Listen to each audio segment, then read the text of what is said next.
그 결과 개시결정을 받은 변제금이 신청 당시 변제금의 3분의 1 정도로 줄어들었다.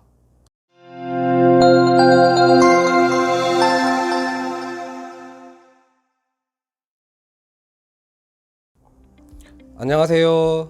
노태우 변호사입니다. 제가 지금 감기에 걸려서요. 목소리가 좀 좋지 않습니다. 듣기 불편하시더라도 양해 부탁드립니다. 오늘은 조금 특이한 사례를 소개해 드리려고 합니다. 개인회생의 관점에서는 결과가 매우 좋게 나온 사례인데요. 의뢰인의 입장에서는 마냥 기쁜 일은 아닌 것 같습니다. 사연을 소개해 드리겠습니다. 이분은 여성분이었습니다. 8,600만 원 정도의 채무가 있으신 분이었습니다. 채무 중대 원인은 과거 사업 실패와 장기간의 생활비였습니다. 사행성 채무는 없었고요. 그런데 이분의 남편분께서 특별한 직업이 없으셨습니다. 일용직으로 간간히 용돈을 버는 정도였습니다. 사실상 아내분이 생계를 책임지는 상황이었고요. 아내분의 월 소득은 300만 원 정도 되었습니다. 이러한 상황에서 저희에게 상담을 하셨습니다. 이분은 부양가족을 인정받을 수 없어서 1인 가구 최저 생계비로 생활하셔야 했습니다. 그런데 이게 불가능한 상황이었습니다. 그래서 저희는 워크아웃을 권해드렸습니다. 그런데 워크아웃을 하려면 3개월의 연체가 필요합니다. 당시 연체가 되지도 않은 상황이었고 또 연체 기간 동안 추심을 방어할 필요도 있었습니다.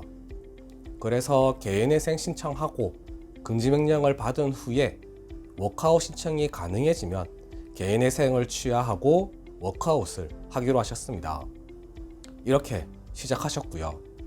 2024년 6월 초에 신청서를 접수했습니다. 신청서를 접수할 당시 1인 가구 최저 생계비에 월세 42만 원도 추가 생계비로 넣어서 생계비 176만 원, 변제금 124만 원으로 들어갔습니다. 접수할 때만 해도 3개월 후면 개인회생은 취하하고 워크아웃을 할 계획이었기 때문에 솔직히 가벼운 마음이었습니다. 그런데 예상치 못한 일이 벌어집니다.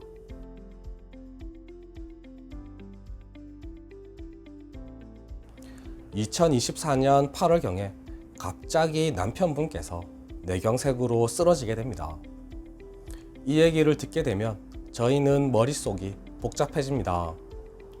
워크아웃을 진행한다고 가정했을 때 10년 기준 원금을 다 갚는다고 하면 8,600만 원을 120개월로 나눈 72만 원을 매달 납부해야 합니다. 그리고 개인회생을 계속 진행하면 어떻게 될지 예상을 해보았습니다. 개인회생을 계속 진행하는 것이 워크아웃보다 좋은 조건으로 가능하겠다는 판단을 내렸습니다. 이후에 법원에 이러한 사실을 보고하고 변제계획안을 변경해서 제출하게 됩니다. 변경된 변제계획안의 핵심적인 내용은 부양가족으로 남편을 추가해서 2인 가구 기준으로 최저 생계비를 산정하고 월세는 그대로 전액 추가 생계비로 인정해 달라는 것이었습니다.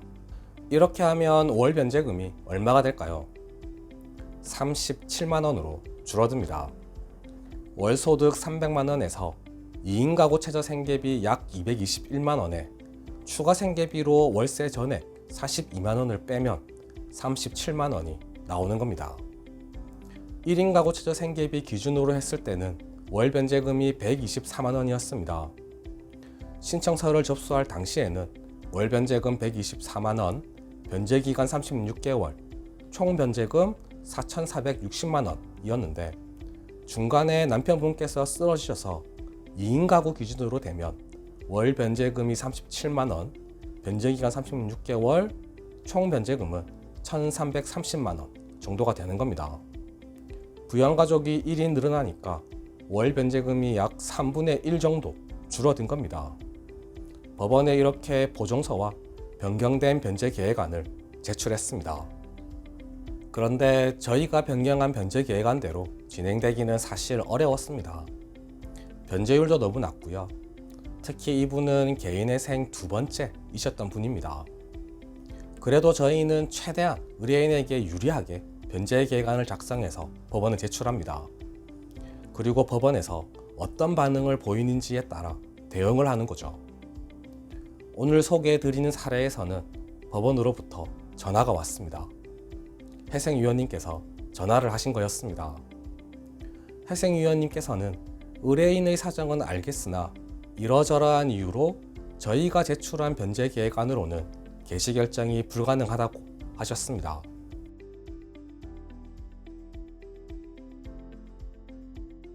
사실 어느 정도는 예상을 하고 있었습니다.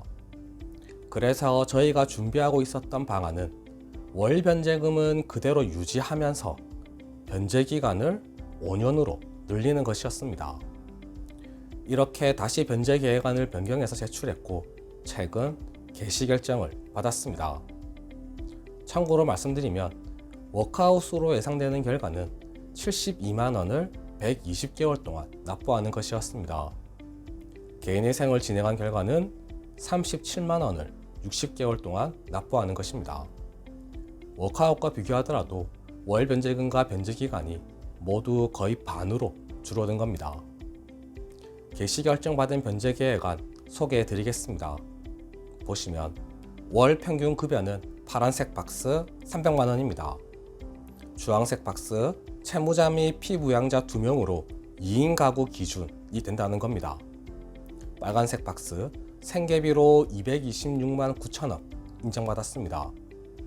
2인 가구 기준 최저 생계비에 월세 42만 원 전액을 생계비로 인정받은 겁니다. 그리고 월 변제금은 녹색 박스 37만 원 정도가 나오는 겁니다. 변제기간은 보라색 박스 60개월이고요.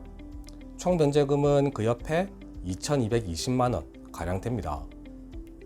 8,600만 원 정도의 채무를 5년 동안 월 37만 원씩 총 2,220만 원 정도 갖게 되면 나머지 채무는 면책을 받을 수 있게 되는 겁니다. 이렇게 개시결정을 받고 의뢰인에게 전달을 해드렸습니다. 의뢰인께서는 그나마 희망을 가지고 살 수 있게 되었다고 감사하다고 하셨습니다. 오늘 사건을 요약하면 개인의 생 진행 중에 남편분께서 뇌경색으로 쓰러지게 되면서 1인 가구에서 2인 가구로 부양가족이 추가되었고 그 결과 개시결정을 받은 변제금이 신청 당시 변제금의 3분의 1 정도로 줄어들었다 정도가 되겠습니다. 다들 건강 조심하시기 바랍니다. 네, 오늘 준비한 내용은 모두 말씀드렸습니다.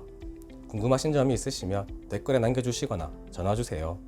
최대한 친절하게 상담해 드리겠습니다. 이상 노태우 변호사였습니다. 감사합니다.